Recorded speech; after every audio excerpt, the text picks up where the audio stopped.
오늘 이제 우리가 살펴볼 다니엘서 6장은 구약 성경에서 아주 잘 알려진 유명한 그런 사건이 나옵니다. 여러분, 구약 성경에서 유명한 사건 그러면 천지창조, 그 다음에 노아 홍수 사건, 또 다윗이 골리앗을 탁 무찌른 그런 장면, 그 외에 또 한 가지가 더 있는데 그게 뭔가 하면 오늘 볼 말씀이죠. 우리 주일학교에서도 정말 많이 설교되는 그런 말씀 아닙니까? 무엇입니까? 다니엘이 사자굴에 빠지는 바로 그 사건입니다. 다니엘이 10대 때에 바벨론의 포로로 끌려갔습니다. 그리고 30세쯤에 이 바벨론 왕 느부갓네살의 꿈을 해석하고, 그리고 이 바벨론 제국의 높은 장관 자리에 오르게 되죠. 보통은 왕이 바뀌면 신하들도 싹 물갈이가 됩니다. 요즘도 정권이 바뀌고 대통령이 새로 이렇게 딱 뽑히면 장관들을 새로 임명하지 않습니까? 근데 이 다니엘은 느부갓네살 왕이 약 한 50년 동안 바벨론을 다스릴 때에 그때 높은 장관의 자리에 올랐는데, 이 바벨론 왕이 느부갓네살에서 이제 벨사살 왕으로 바뀌거든요. 왕이 바뀌지만 다니엘은 여전히 장관의 자리를 얻게 됩니다. 그때의 다니엘의 나이가 약 80세입니다. 여러분, 80세에 그 고령의 나이임에도 불구하고 왕이 바뀌었는데 새로운 왕은 다니엘을 장관의 자리에 앉히는 거죠. 그러니 이 다니엘이 이 하나님이 주신 지혜로 얼마나 총명했는지를 알 수 있습니다. 근데 오늘 본문에 보면 이제 또 다른 왕이 등장하는데, 이 왕은 다리오라는 왕인데, 이 왕은 바벨론의 왕이 아닙니다. 여러분, 다니엘이 얼마나 대단한 사람인가 하면 왕이 바뀌어도 여전히 장관의 자리에 있었는데, 심지어 나라가 바뀌어도 다니엘은 여전히 장관의 자리에 있습니다. 이 바벨론 제국이 페르시아라는 나라에 먹혀버리거든요. 오늘 다니엘서 6장에 나오는 이 다리오 왕은 페르시아의 왕입니다. 근데 이 페르시아의 왕인 이 다리오 왕이 여전히 다니엘을 장관의 자리에 앉혀놓아요. 다니엘이 얼마나 탁월한 사람인지, 그죠? 나라가 바뀌었는데도 여전히 장관의 자리를 유지한다는 거, 이거 정말 보통 일이 아닙니다. 하나님이 그만큼 다니엘을 귀하게 사용하셨다는 증거 아니겠습니까? 다리오 왕은 120명의 신하들을 세우고 그 120명 위에 3명의 국무총리를 세웁니다. 그 3명의 국무총리 가운데 한 명이 누구냐? 바로 이 다니엘이에요. 근데 그 120명 신하들보다 3명의 국무총리 가운데 이 다리오 왕은 다니엘을 최고로 아꼈습니다. 그러니 왕이 제일 아끼는 신하니까 이 사람들이 얼마나 다니엘을 시기 질투했겠습니까? 다니엘을 시기 질투한 이 신하들은 다니엘의 허물을 찾기 위해서 혈안이 되어 있습니다. 그런데 아무리 다니엘을 뒤지고 파도 미담은 나오는데 험담이 안 나와요. 그러자 이 다니엘을 시기 질투한 이 신하들은, 저 다니엘은 하나님을 잘 섬기니까 이걸 꼬투리 한번 삼아보자. 그래서 하루는 이 신하들이 왕 앞에 나아갑니다. 왕이여, 왕은 이 바벨론 제국을 무너뜨린 그런 위대한 왕이십니다. 왕은 그 어떤 신들보다도 위대한 존재이십니다. 그러니 지금부터 30일 동안 왕 외에 다른 신들이나 다른 사람에게 기도하면 그 사람은 사자굴에 던집시다.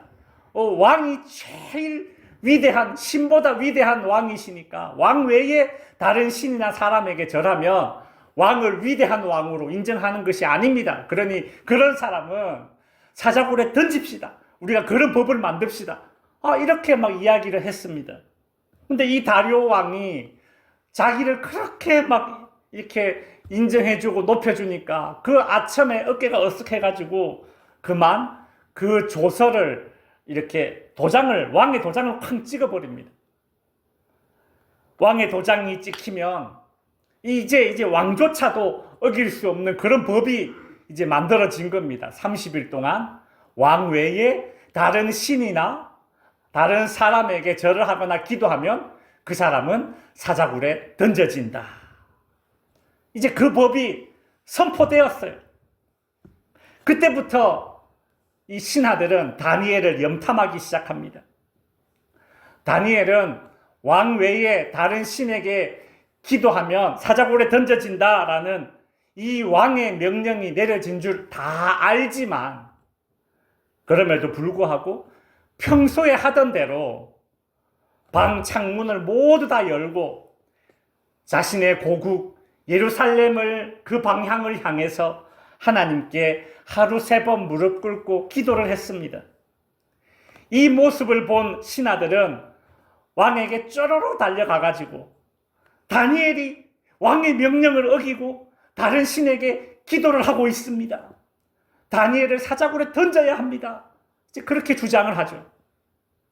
왕은 다니엘을 너무 아꼈기 때문에 어떻게 해서든 구해보려고 하지만 그러나 어찌할 수 없이 다니엘은 사자굴에 던져지게 됩니다. 왕은 다니엘을 사자굴에 넣고 나서 슬퍼하고 금식하고 잠을 이루지 못했습니다. 다음날 새벽 일찍 왕은 사자굴에 달려가죠. 왕이 그 사자굴 입구에서 이렇게 외칩니다. 다니엘아, 네가 섬기는 하나님이 너를 구원하였느냐? 바로 그때 사자굴 안에서 다니엘의 음성이 들립니다. 하나님이 저 사자의 입을 막아서 저를 보호해 주었습니다. 여러분, 지금까지 사자굴에 던져지고도 살아온 사람은 없었습니다. 다니엘이 사자굴에서 죽지 않고 살아온 것 그 자체가 다니엘이 의롭다는 증거이고 강력한 신이 도와줬다라는 그 증거가 됩니다. 반면 다니엘을 고소했던 그 신하들은 악인들이라는 그런 것이 증명된 셈이죠. 왕은 다니엘을 사자굴에서 구해주고 다니엘을 고소했던 그 신하들을 사자굴에 던져버립니다. 그러자 그 다니엘이 사자굴에 던져질 때는 그렇게 얌전히 있던 사자들이 그 악한 신하들이 사자굴에 던져질 때는 땅에 채 떨어지기도 전에 확 점프해가지고 공중에 움켜잡아서 다 먹어버렸습니다. 참, 이 사자들은 나쁜 놈만 골라서 먹는 그런 입맛이 있었죠. 이 다리오 왕은 이 모습을 다 지켜보고 나서 하나님을 찬양하게 됩니다. 다니엘이 섬기는 하나님은 살아계신 하나님이다. 다니엘이 섬기는 하나님은 영원하고 불변한 하나님이다. 다니엘이 섬기는 하나님은 이 세상의 주관자다. 다니엘이 섬기는 하나님은 능력의 하나님이다. 다니엘이 섬기는 하나님은 구원하시는 하나님이시기 때문에 다니엘을 사자의 입에서 건져내셨다. 여러분, 이것이 이방 왕이 했던 찬양입니다. 그리고 이 다리오 왕은 전국에 이런 조서를 내려서 다니엘이 섬기는 하나님을 페르시아 전 제국에 아주 대홍보를 하면서 그렇게 다니엘서 6장이 마무리가 됩니다. 자, 이제 여러분 성경을 펴시고요. 다니엘서 6장을 이제 한번 읽어보도록 하겠습니다. 제6장. 다리오가 자기의 뜻대로 고관 120명을 세워 전국을 통치하게 하고 또 그들 위에 총리 셋을 두었으니 다니엘이 그 중에 하나이라. 이는 고관들로 총리에게 자기의 직무를 보고하게 하여 왕에게 손해가 없게 하려 함이었더라. 다니엘은 마음이 민첩하여 총리들과 고관들 위에 뛰어나므로 왕이 그를 세워 전국을 다스리게 하고자 한지라. 이에 총리들과 고관들이 국사에 대하여 다니엘을 고발할 근거를 찾고자 하였으나 아무 근거, 아무 허물도 찾지 못하였으니 이는 그가 충성되어 아무 그릇됨도 없고 아무 허물도 없음이었더라. 그들이 이르되 이 다니엘은 그 하나님의 율법에서 근거를 찾지 못하면 그를 고발할 수 없으리라. 이에 총리들과 고관들이 모여 왕에게 나아가서 그에게 말하되 다리오 왕이여 만수무강하옵소서. 나라의 모든 총리와 지사와 총독과 법관과 관원이 의논하고 왕에게 한 법률을 세우며 한 금령을 정하실 것을 구하나이다. 왕이여, 그것은 곧 이제부터 30일 동안에 누구든지 왕외의 어떤 신에게나 사람에게 무엇을 구하면 사자굴에 던져넣기로 한 것이니이다. 그런즉 왕이여, 원하건대 금령을 세우시고 그 조서에 왕의 도장을 찍어 메대와 바사에 고치지 아니하는 규례를 따라 그것을 다시 고치지 못하게 하옵소서. 이에 다리오 왕이 조서에 왕의 도장을 찍어 금령을 내니라. 다니엘이 이 조서에 왕의 도장이 찍힌 것을 알고도 자기 집에 돌아가서는 윗방에 올라가 예루살렘으로 향한 창문을 열고 전에 하던 대로 하루 3번씩 무릎을 꿇고 기도하며 그의 하나님께 감사하였더라. 그 무리들이 모여서 다니엘이 자기 하나님 앞에 기도하며 간구하는 것을 발견하고 이에 그들이 나아가서 왕의 금령에 관하여 왕께 아뢰되 왕이여, 왕이 이미 금령에 왕의 도장을 찍어서 이제부터 30일 동안에는 누구든지 왕 외에 어떤 신에게나 사람에게 구하면 사자굴에 던져 넣기로 하지 아니하였나이까? 이 일이 확실하니 메대와 바사에 고치지 못하는 규례니라. 왕이여, 사로잡혀온 유다 자손 중에 다니엘이 왕과 왕의 도장이 찍힌 금령을 존중하지 아니하고 하루 3번씩 기도하나이다. 왕이 이 말을 듣고 그로 말미암아 심히 근심하여 다니엘을 구원하려고 마음을 쓰며 그를 건져내려고 힘을 다하다가 해가 질 때에 이르렀더라.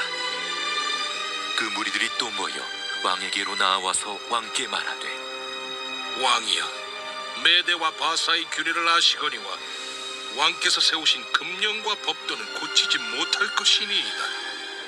이에 왕이 명령하매 다니엘을 끌어다가 사자굴에 던져넣은지라.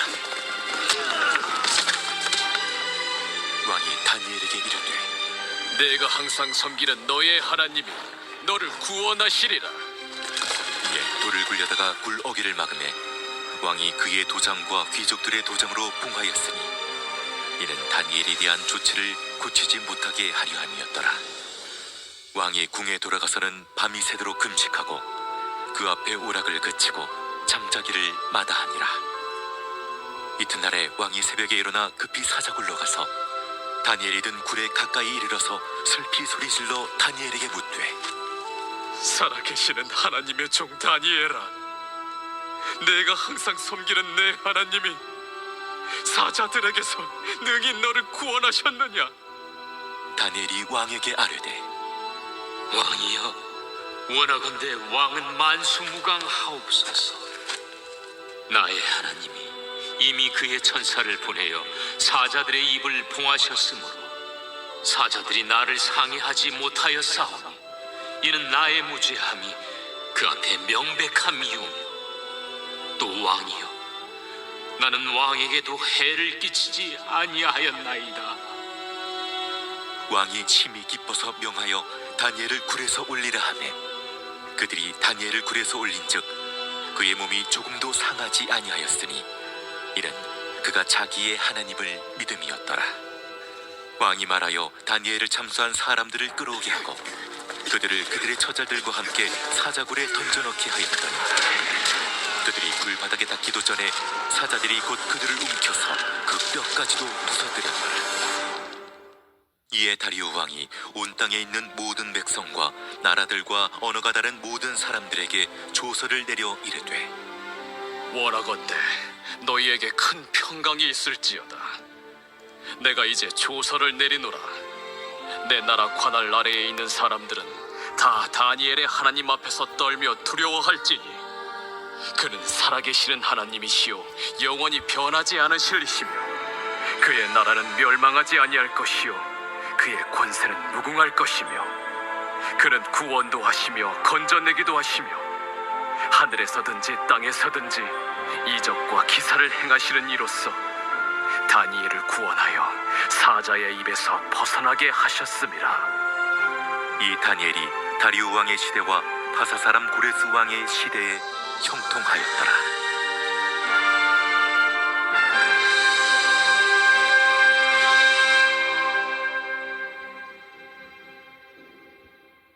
네, 이제 우리가 다니엘서 6장을 읽어보았는데요. 이 다니엘서 6장의 교훈은 무엇이겠습니까? 첫 번째로 하나님은 의인을 보호하시는 하나님이십니다. 다니엘이 사자굴에서도 무사할 수 있었던 이유는 여러분 사자들이 배가 불러서가 아니죠. 그죠? 뭐 다이어트 중입니까? 사자들이? 아니에요. 의인을 보호하시는 하나님이 다니엘을 지켜주셨기 때문에 그 사자들의 입을 딱 막고 하나님이 사자들을 강제로 금식시키신 것 아닙니까?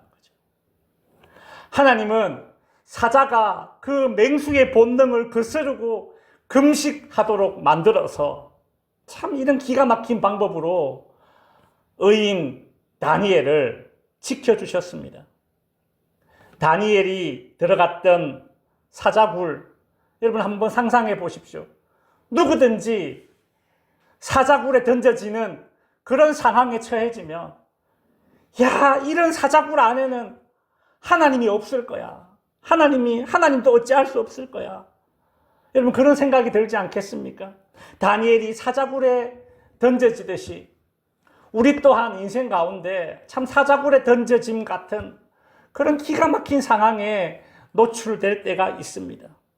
그러나 여러분 사자굴에 던져지는 것 같은 그런 기가 막힌 상황에 우리가 처해진다 하더라도 우리가 땅 끝에 있더라도 우리가 하늘 꼭대기에 있더라도 하나님이 지켜주시면 안전한 것입니다.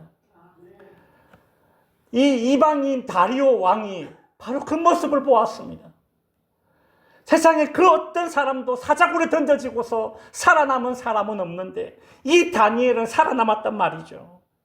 그 이방인이었던 이 다리오 왕이 오죽했으며 하나님에 대해서 이렇게 이야기했겠습니까? 다니엘서 6장 27절에 보시면 여기서 그는 하나님 아닙니까? 하나님은 구원도 하시며 건져내기도 하시며 하늘에서든지 땅에서든지 이적과 기사를 행하시는 이로써 다니엘을 구원하여 사자의 입에서 벗어나게 하셨다.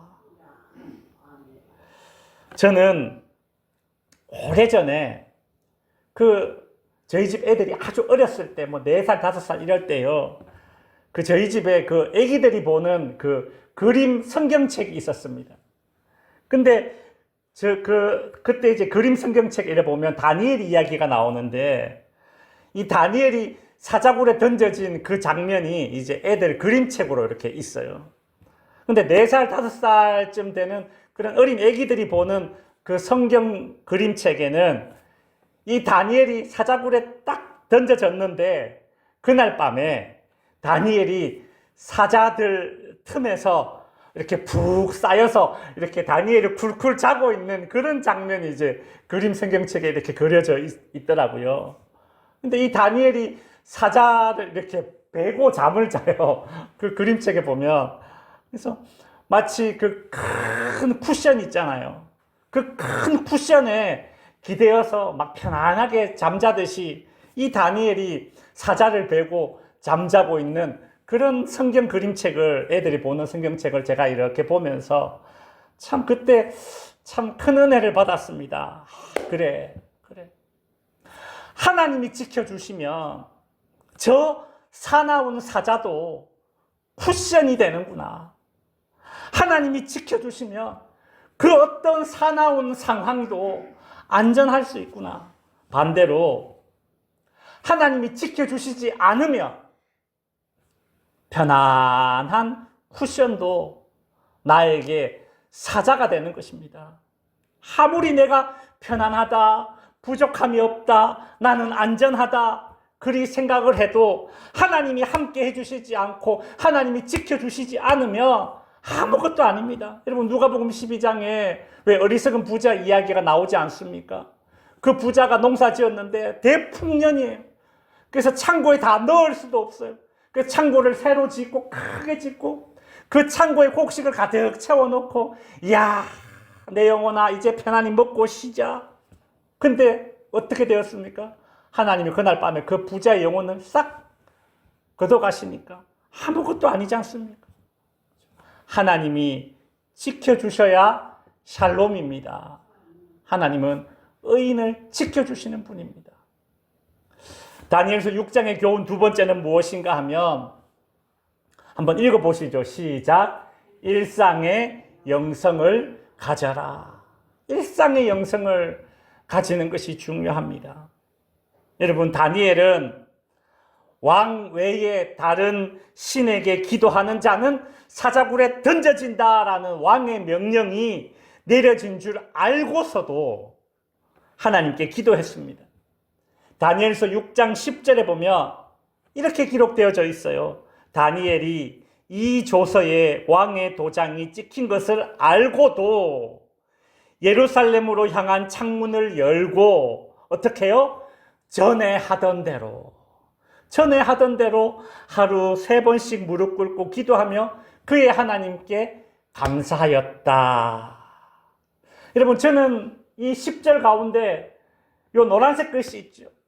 요 구절이 눈에 딱 들어오더라고요. 전에 하던 대로.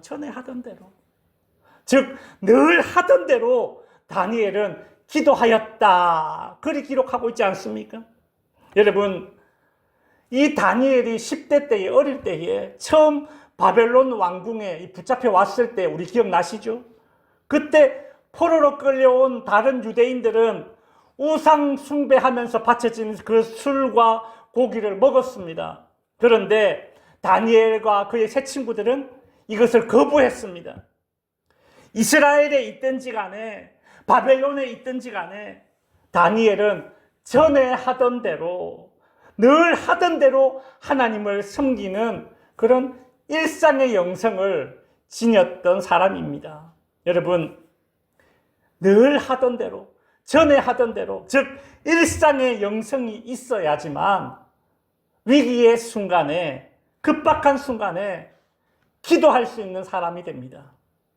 평소에 기도 안 하고 즉 일상의 영성이 없는 사람은 사자굴에 던져지는 순간이 온다고 해도 절대 기도하지 못합니다. 아니 오히려 사자굴에 던져지기 때문에 아이고 기도하면 안 되겠네 두려워하면서 오히려 더 기도하지 않겠죠. 일상의 영성을 가져야 됩니다. 전에 하던 대로 늘 하던 대로. 여러분 기도가 습관이 돼야 되는 것입니다. 그저 1년에 한두 번 기도원에 올라가가지고 막 금식하면서 큰 체험했다고 해서 그 사람이 대단한 믿음이 아닙니다. 대단한 능력자가 되는 게 아닙니다. 오히려 전에 하던 대로 즉 일상의 영성이 참 별것 아닌 것 같지만 위기의 순간에 큰 힘을 발휘하게 되는 것입니다. 이제 말씀을 마칩니다. 성도 여러분, 사자굴에 던져짐 같은 그런 기가 막힌 상황 속에서도 보호하시는 하나님을 믿는 믿음을 가지시기 바랍니다. 하나님이 지켜주시면 사자도 쿠션이 되고 하나님이 지켜주시지 않으면 쿠션도 사자가 됩니다. 우리에게 샬롬을 주시는 분은 오직 하나님이십니다. 그 하나님을 신앙하는 저와 여러분의 믿음이 일상의 영성으로 쫙 이렇게 이끌어가 나가는 그런 다니엘의 믿음과 같은 믿음이 될 수 있기를 주님의 이름으로 축원드립니다.